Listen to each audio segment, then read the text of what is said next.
women's college basketball really quick. There's 2 games that we bet. I released the subscribers that haven't gone off yet. It's 3012 Notre Dame, good to -32, and 3022 TCU, good to -31. So we got Notre Dame -32, TCU -31, both on the women's side. I know everybody's looking at the men's side right now, but when there's value, there's value. I will say we lost the women's college basketball bet we placed yesterday on Washington -3. But again, they came back with 4 bets today. Usually those smaller markets do very well, so I fired and released the subscribers. As far as the men's side, Prez, here's what I could tell you. Early, we were on Mississippi State. I think we talked about that earlier in the week. Kind of two-way action in that game. A little later on, I like Vanderbilt. I even put that out as a free play when this first went up. The brackets, I wasn't sure if I was going to fire a premium play. Got confirmation with one of the groups that I moved for. They came in on Vandy as well. We bet it, so I released it. Today, though, I did see some money come in opposite the Vanderbilt side. I still like Vandy. I like Vandy in that game. I think they could win the game outright. So we got +5 on that, +4.5, still good. I like the Vanderbilt side. 2 totals that Art talked about as well when I did last call with Kelly, and these were confirmed with the guys I bet with. They bet 783 over Oklahoma, UConn, and 787 over Bryant, Michigan State. Both of those games were bet over. A couple things sticking out real quickly. One-sided money. The big dogs, they're betting them again. The recreational bettors love these big dogs in March Madness. They love not even Cinderella. In the first round, they take the biggest dogs. Usually you think they're favored and over, not in the first round. They have Mount St. Mary's over Duke, so they're fading Duke. Another one, they're taking Bryant over Michigan State. They're taking the 17 points there. The other big one, the big favorite, Iowa State, they're taking Lipscomb. In every one of these big favorites, Akron's probably the most popular of the big dogs that they're on. They are betting Akron to beat Arizona, or at least to stay within the number. Believe it or not, I even saw some money line sprinkles on the Akron side, which, hey, it happens. It's March Madness. But the recreational bettors are on those dogs. And on the island, the books are going to need Maryland, because I know sharp bettors are on Grand Canyon, and the recreational bettors are on Grand Canyon as well. One of the totals that sticks out the most, Troy, Kentucky. It's being bet over like they expect 200 points. There's not a single under bet that I've seen at 2 different books. So combined probably 400 or 500 players. Not one of them has yet to bet the under in the Troy, Kentucky game. And what else jumps out real quick? Oh, and the Oklahoma, Connecticut also. We bet that, and I'm seeing it one-sided by the recreational bettors. So the books are really going to hope it's a low-scoring game with Oklahoma and Connecticut, because you got the wise guys and the public on the over in that game. So that's pretty much what's going on. I'm going to be the contrarian again. In the mindset out there, the narrative involving anybody out of the Mountain West Conference is that the Mountain West Conference gets trashed every year in the big dance. And they're 0-2 so far with the 2 games yesterday. Now you've got New Mexico playing this one. Got the wrong graphic up on the screen, though. This is New Mexico and Marquette. That is another Mountain West game there that they put up. This one is a situation where the line, I think, is just way out of whack, and it's because of that bias. You've got a team here, New Mexico. They deserve to be here. They were one of the best teams in the Mountain West Conference all year long. What happens is the Mountain West Conference every year gets 3-4 teams into the tournament, and really they should only have 1 or 2. So it gets diluted with that bad record. This is a team that's played strong all year. They played a good out-of-conference schedule at the beginning of the season. They played UCLA. They played St. John's. In that St. John's game was in New York, so they went across country. They played Arizona State. They played Southern Cal. They went 2-2, stepping out of their comfort zone. Marquette, yeah, they were a good story early in the year. They opened the season with 8 straight wins, but since February 1st, this team was just 5-6 straight up down the stretch, and 2-9 against the spread. Do they deserve to be? This line was 4. Now it's up to 4.5. Again, because everybody's betting more so of betting with Marquette than they're betting against the Mountain West Conference. New Mexico was 12-3 over their straight up over their last 15 games. 2 of those games came in back-to-back games when they played conference games on the road at Boise State and San Diego State, 2 of the toughest venues in the Mountain West Conference. And that other loss, well, that was in the conference tournament. They lost by 3. I think they're a live dog here. I'm going to go against Marquette. And here's one last stat against Marquette. Since the first of the year, they've only had 2 wins, Prez, against teams that have made it to the big dance, that are in the tournament. They beat up on the also-rans. They couldn't handle tournament teams, and I think New Mexico, regardless that they are from the Mountain West Conference, is a legitimate tournament team. I'm taking New Mexico plus the points. Yeah, we're going to look at this one, and I'm going to go under. And it's kind of a contrarian play because the knee-jerk reaction, if you look at these 2 teams' last games, Kentucky lost to Alabama 99-70. They let Alabama score 99 on him. And then you look at Troy, their last game in their conference championship game, they scored 94 points in a 94-81 victory. So why do I want to go under today's number? Because both of those games soared over today's total. Well, it's because of the styles of play of the 2 teams that those teams were playing in their last game. Alabama, they scored 99 on Kentucky. Alabama is an up-tempo team. They love to shoot the 3. In fact, they drained 11 threes in that game against Kentucky. And in that game, the 2 teams combined went to the foul line 56 times, Prez, in that game. That's why you had the high-scoring game that you had. I see a total reversal. One, you start fresh. Everybody's 0-0 whenever they start the big dance. And Kentucky's going to come out and play defense in this one, and they don't have to worry about the up-tempo and 3-point draining Alabama today. And here's a little angle for you. Troy won their last game against a conference rival as an underdog, won outright. We have found since 2020 games that are on neutral courts, and the total is between 150 and 159.5, where we are today, and are off that upset win, like I just said. The under is an outstanding 64-22. It's a very good, pretty large sample size. I'm going to go ahead and take the under in Troy and Kentucky. Marco, not to be an idiot here, but Kentucky has gone over that number 7 in a row and basically destroyed it. I'm with you, and I understand Troy has not gone over that type of total, but I mean, they just put up 94, 79, 75, 70, 74, 83. There's a lot of firepower on the court. There is, Prez, but I did a video earlier at WagerTalk that we had posted of tournament angles that I like. And whenever teams are playing these first round games, I like to look to the unders as well, because you're in a different setting.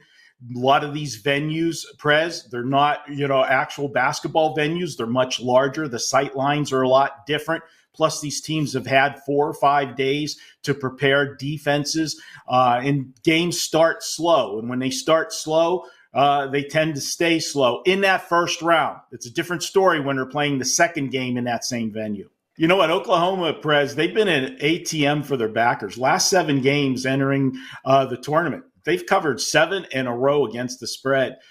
This is a team that went 12-2 against the spread against the better teams that had a win percentage of 60 or better.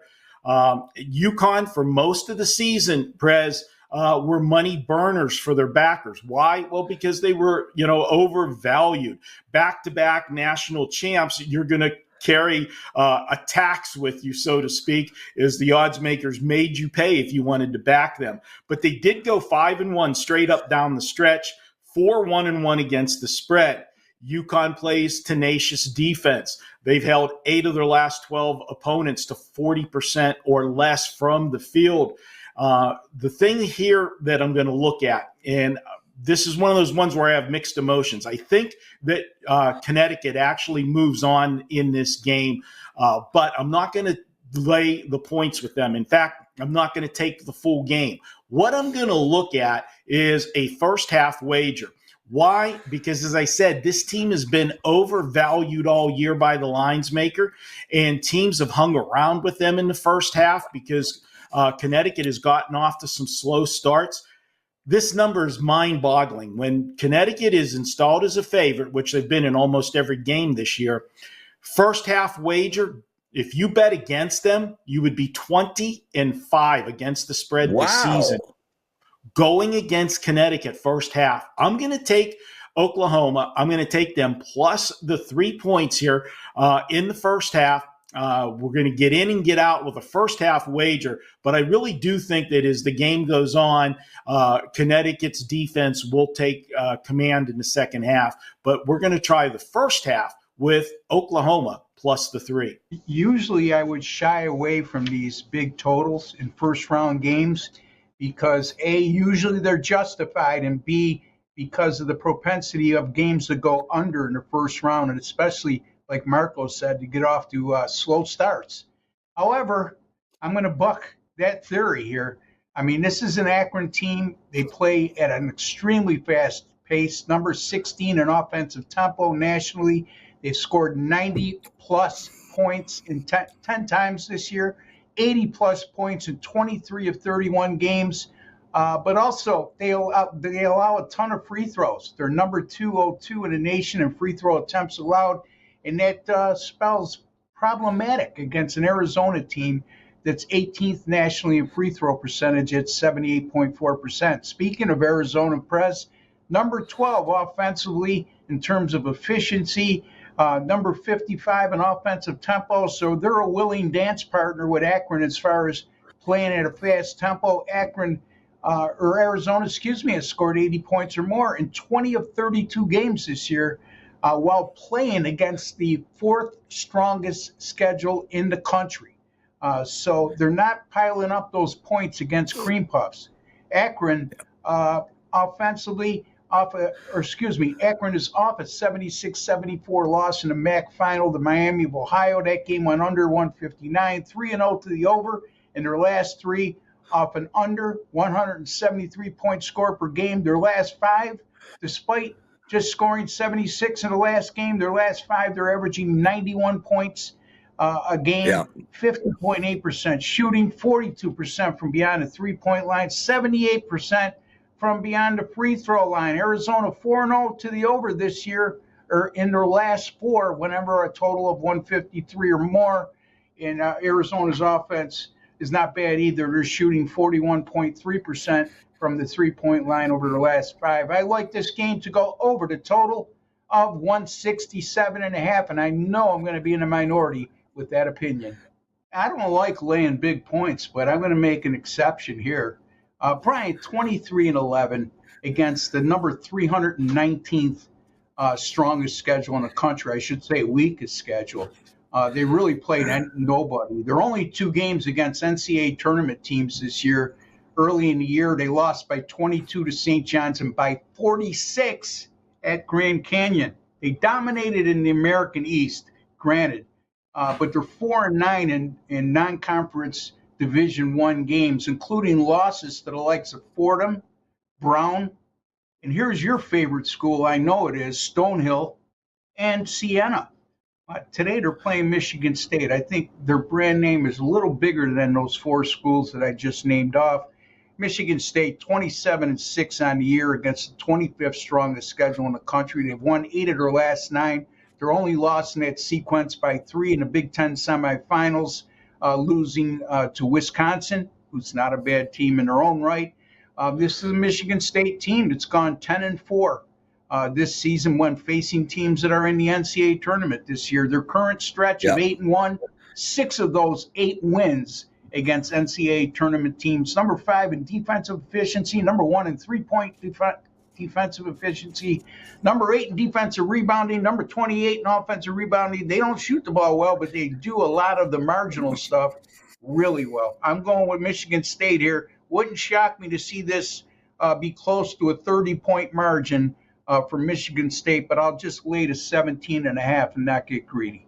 Let's get right to it. Oregon, 7-point favorite, 139 is the total. This opened at 5.5 and has moved to 7, Prez, despite Liberty getting a ton of volume of individual bets, but Oregon is getting the sharp money, and including mine. Liberty has an impressive record. They're 28-6. Their offensive prowess of late looks very impressive as well. However, they faced one team all season long that made the NCAA tournament, and that was McNeese State, and they won that game by just 4. Oregon, winners of 8 of their last 9. They played a 3-game stretch on neutral floors early in the year, non-conference games. They beat the likes of San Diego State, Alabama, and Texas A&M. Say what you will about San Diego State, they got blown out, but all 3 of those teams were our NCAA tournament teams, and they went 3-0 straight up in ATS in those games. So they not only won, they covered all 3. They also beat Big Sky champion Montana for what it's worth, 79-48. Montana also an NCAA tournament team. My point being is their level of competition, Oregon, has been much tougher than that of Liberty. And Liberty is a trendy upset pick, and a lot of, like I said, a lot of action on them today. But I am going to go with the Oregon Ducks here. I just think down the stretch they played awfully well, and I'm going to lay to 7 here against Liberty. And again, I think I'm going to be in a minority when I use this pick. Enjoying this peaceful parlay. What's up with all the fighting? Let's do Nathaniel Wood and Morgan Charrier to go the distance. We'll parlay that with Loner Kavanaugh and Felipe Dos Santos to go the distance. I get you a nice plus 116. Listen, Nathaniel Wood has 7 fights that have gone the distance. Charrier has 2 finishes in the UFC. They were against awful opponents. His fight against Chepe Mariscal, 2 really tough, durable guys, good striking, good wrestling defense. That went the distance. Nathaniel Wood's going to get the leg kicks going. None of these guys are going to knock each other out. They got great cardio. They're very tough. They're very durable. No one gets finished in this one.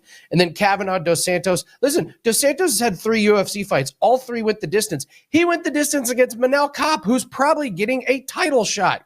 Kavanaugh has a lot of finishes on the regional scene, but he made his UFC debut. That fight went the distance. He was cautious. He managed his energy.